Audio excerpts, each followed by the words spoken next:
Hello. आज इस video में हम चैप्टर रीड करेंगे India, her past and future. और मैं लाइन बाय लाइन उसके हिंदी मीनिंग भी आपको समझाती जाऊंगी, जिससे आपको समझना बहुत इजी हो जाएगा। तो चलिए रीड करते हैं। Do thoughts about India fill Nehru's mind? Read the speech to find out his thoughts about India's past, present and future. तो ये जो चैप्टर है ये नेहरू जी की एक स्पीच है, और इसमें आपको ये स्पीच पढ़ने के बाद ये पता लगेगा कि नेहरू जी की भारत के पास्ट, प्रेजेंट और फ्यूचर के बारे में क्या सोच थी। सेक्शन 1 रीड करते हैं।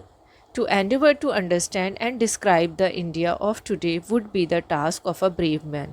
वो कहते हैं अपनी स्पीच में कि आज के भारत को समझना और समझाना बहुत ही बहादुरी का काम है। To describe tomorrow's India would verge on rashness।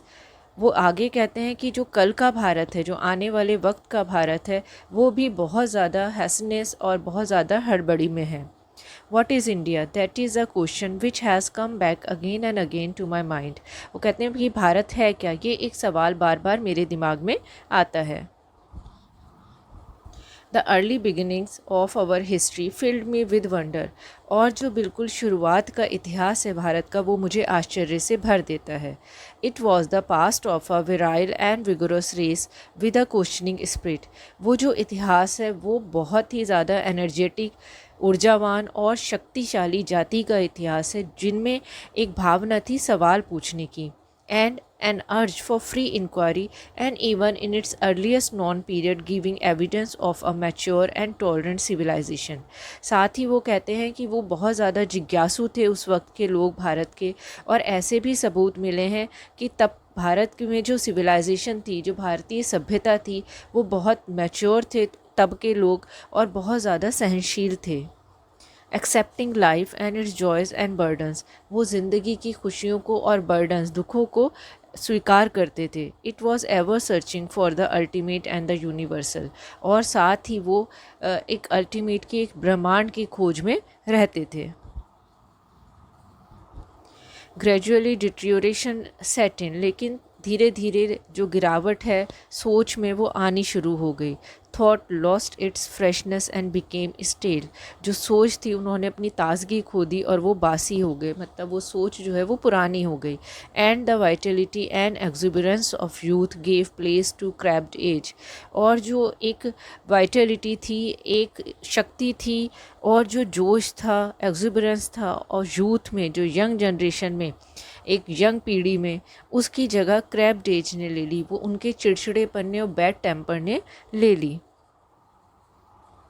Instead of spirit of adventure, there came lifeless routine, and the broad, exciting vision of the world was cabined and confined and lost in caste divisions, narrow social customs and ceremonials।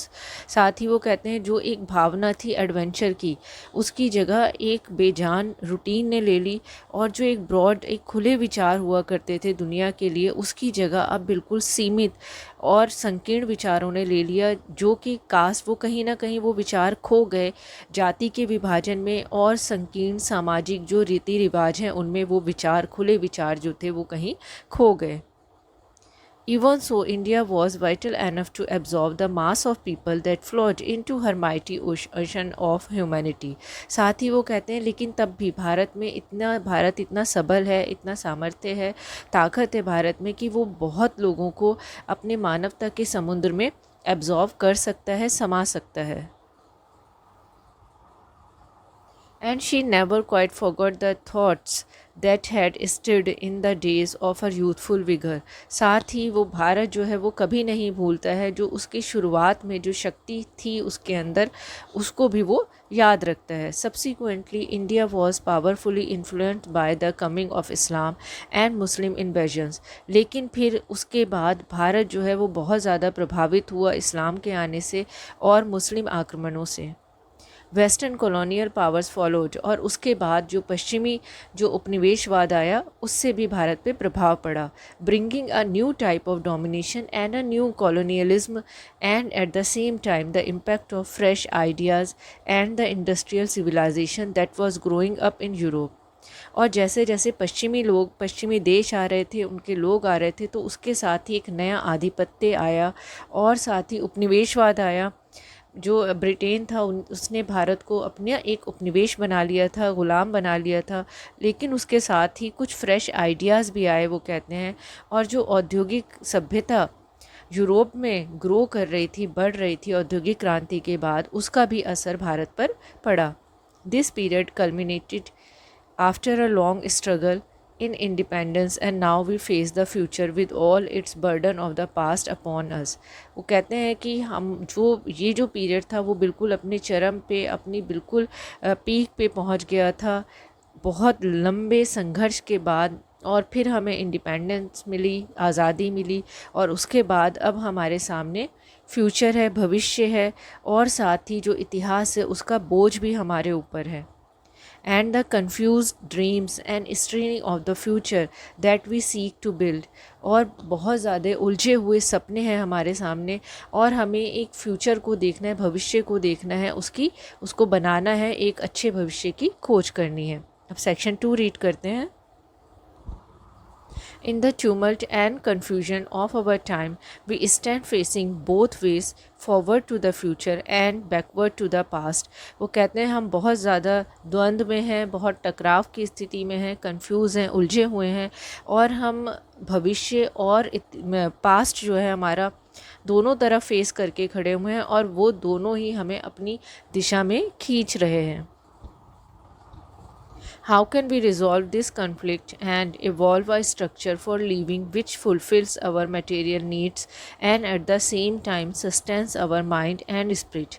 कि हम इस जो conflict है, ये जो टकराव है, इसको कैसे दूर करेंगे, और एक ऐसे ढांचे का हमें विकास करना है जिससे कि हमारी भौतिक ज़रूरतें पूरी हो सकें, और साथ ही हमारी जो आत्मिक ज़रूरतें हैं, जो हमारी सारी ज़रूरतें हमारी पूरी हो सकें। What new ideals or old ideals varied and adapted to the new world can be placed before our people? क्या हम वो सोच रहे हैं कि पुराने आइडियाज़ और फिर नए आइडियाज़ दोनों चीज़ों को हम लोगों के सामने रख सकते हैं। And how can we galvanise the people into wakefulness and action? और किस तरह से लोगों को हम एक्टिव बना सकते हैं, उनको जगा सकते हैं। Change is essential but continuity is also necessary. कि बदलाव बहुत ज़रूरी है और लगातार किसी चीज़ का चलते रहना भी ज़रूरी है। The future has to be built on the foundations laid in the past and in the present. जो आने वाली भविष्य है उसकी जो नींव है, फाउंडेशन है, वो इतिहास पर, पास्ट पे, बीते हुए समय पर, और जो अब वर्तमान काल है इस पर ही डिपेंड करता है। To deny the past and the break with it completely is to uproot ourselves and sapless dry up. कि बिल्कुल ही पास्ट से, जो भूतकाल है उससे बिल्कुल अगर हम नाता तोड़ देंगे तो वो इस तरह से है जैसे किसी पौधे को जड़ से उखाड़ दिया और उसके बाद वो सूख जाता है। It was the virtue of Gandhiji to keep his feet firmly planted in the rich traditions of our race and our soil and at the same time to function on the revolutionary plane। वो कहते हैं गांधी जी का एक बहुत बड़ा गुण था ये कि उन्होंने अपने पैरों को भी जो पुरानी परंपरा है हमारी जाति की उसमें जमाए रखा, और साथ ही क्रांतिकारी विचार भी लेकर आए।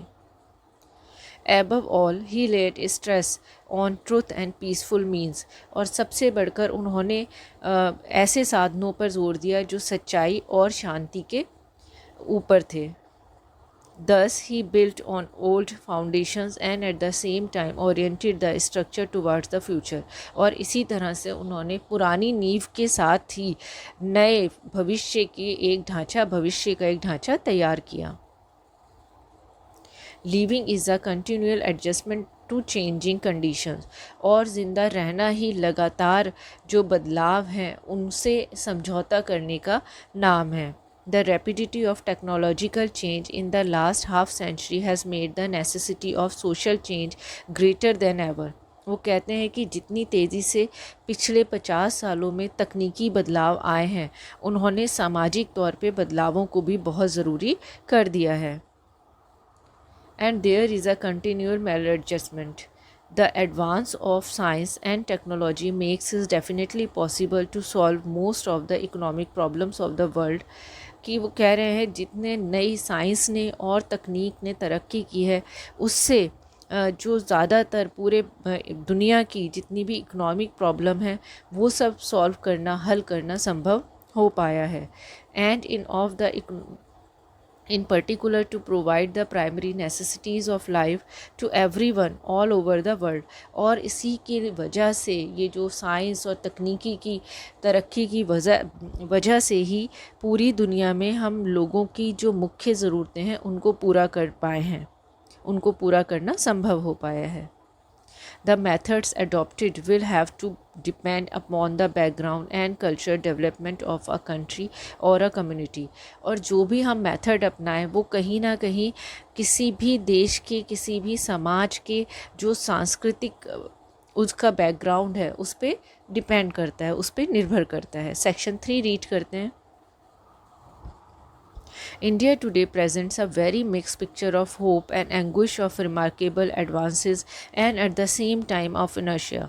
वो कहते हैं कि जो भारत है, वो आज का जो भारत है वो बहुत ही मिक्स पिक्चर दिखा रहा है, आशा की और दर्द की। इसमें उल्लेखनीय है कि हमने आगे जो है हमने कोशिश करी है कि आगे बढ़ने की, लेकिन उसके साथ ही हम इनएक्टिव भी होते जा रहे हैं, निष्क्रिय भी होते जा रहे हैं। Of a new spirit and also a dead hand of the past end of privilege, कि हम में एक नई भावना भी आई है और साथ ही हम बिल्कुल ऐसे हो गए कि हम इनएक्टिव भी हो गए, कुछ नया नहीं कर रहे हैं। Of an overall and growing unity and many disruptive tendency, तो पूरी तरह से देखा जाए कि एक तरह से हम में यूनिटी भी आ रही है, एकता भी आ रही है, लेकिन साथ ही जो बंटवारे की एक डिस्ट्रप्टिव टेंडेंसी है वो प्रवृत्ति भी बढ़ रही है। Withal there is a great vitality and ferment in people's mind, साथ ही लोगों में बहुत ज़्यादा जोश भी है, ताकत भी है एंड एक्टिविटीज़ भी है और वो बहुत ज़्यादा एक्टिव भी हैं। It is a remarkable thing that a country and a people rooted in this remote past who have shown so much resistance to change in the past। और वाकई ये उल्लेखनीय है कि आज भी एक ऐसा देश है जिसके लोगों ने जो उनका जो अपना इतिहास था वो इतना दूर रह गया, लेकिन उसके बाद भी उन्होंने उसको संभाल रखा है। Should now be marching forward rapidly and with resolute step, हमें लेकिन अब अपने मजबूत कदमों के साथ आगे बढ़ना है।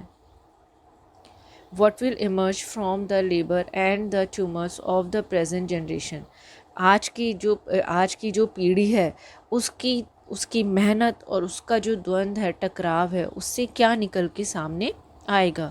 आई can not say what tomorrow's India will be like, मैं नहीं कह सकता कि आने वाले कल का जो भारत है वो कैसा होगा। I can only express my hope and wishes, मैं सिर्फ अपनी उम्मीद और विशेज़ दे सकता हूँ।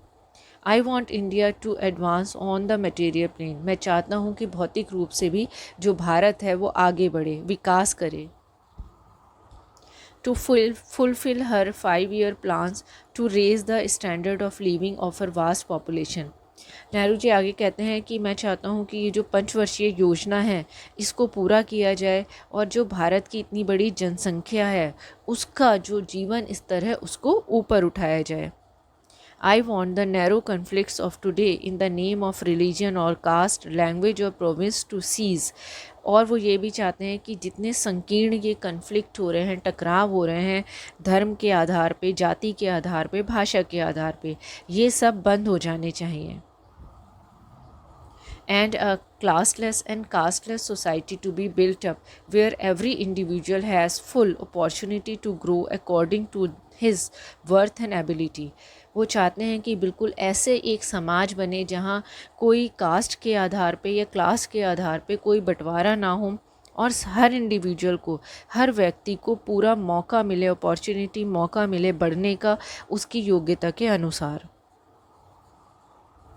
In particular, I hope that the curse of caste will be ended, for there is neither democracy nor socialism on the basis of caste।